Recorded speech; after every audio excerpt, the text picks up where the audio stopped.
উন্নয়নের পরিকল্পনা রূপায়ণ সহ নানা বিষয়ে প্রশাসনিক কর্মতৎপরতা বাড়াতে মুখ্যমন্ত্রী মমতা বন্দ্যোপাধ্যায় মন্ত্রিসভায় রদবদল করার সিদ্ধান্ত নেন। কিন্তু রাজ্যপাল সিভি আনন্দ বোস দীর্ঘদিন ফাইল আটকে রাখেন বলে অভিযোগ। মঙ্গলবার রাজ্যপাল মন্ত্রিসভার রদবদলের ফাইলে স্বাক্ষর করেন। এরপরই মুখ্যমন্ত্রী মমতা বন্দ্যোপাধ্যায়ের নির্দেশ মতো বুধবার নবান্নের তরফে বিজ্ঞপ্তি জারি করা হয়, যেখানে বেশ কিছু মন্ত্রীর গুরুত্ব ও দায়িত্ব বাড়ে বলে স্পষ্ট হয়। উল্লেখ্য, নৈহাটির বিধায়ক পদে ইস্তফা দিয়ে লোকসভা ভোটে লড়েন পার্থ ভৌমিক। বর্তমানে তিনি ব্যারাকপুরের সাংসদ। সেচ দফতরের দায়িত্বে ছিলেন তিনি। সেই সেচ দফতরের মন্ত্রী কে হবেন তাই নিয়ে চলছিল জল্পনা।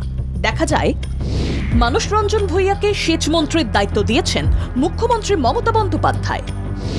জল সম্পদ ও উন্নয়ন দফতরের সঙ্গে সেচ মন্ত্রীর দায়িত্ব সামলাবেন। পরিবেশ দফতরের অতিরিক্ত দায়িত্বে এলেন চন্দ্রিমা ভট্টাচার্য। অর্থ স্বাস্থ্যের মতো পরিবেশ দফতর সামলাবেন চন্দ্রিমা ভট্টাচার্য। গুলাম রাব্বানিকে পরিবেশ দফতর থেকে অচিরাচরিত শক্তি দফতরে আনা হয়েছে। তথ্য প্রযুক্তির মতোই শিল্প পুনর্গঠন দফতরের অতিরিক্ত দায়িত্বে বাবুল সুপ্রিয়। রাজ্য মন্ত্রিসভায় রদবদলে বেশ কিছু মন্ত্রীর দায়িত্ব ও গুরুত্ব বাড়ল। কৃষিকাজে সেচের প্রসার ও সামগ্রিক উন্নয়নে সেচ দফতরের চাপ বেড়েছে।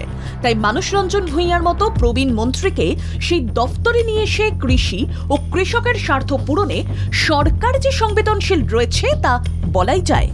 একই সঙ্গে পরিবেশের মতো বিষয়ে বাংলার সরকার বেশি জোর দিচ্ছে। সেখানে চন্দ্রিমা ভট্টাচার্যের মতো হেভিওয়েট মন্ত্রীকে দায়িত্ব দিয়ে আসলে মুখ্যমন্ত্রী পরিবেশ রক্ষার কাজকে ত্বরান্বিত করতে চাইছেন বলে প্রশাসনের কর্তারা মনে করছেন। কারামন্ত্রী পদে অখিল গিরি পদত্যাগ করেছেন। আপাতত সেই দফতর মুখ্যমন্ত্রীর হাতেই থাকছে বলে জানা গেছে।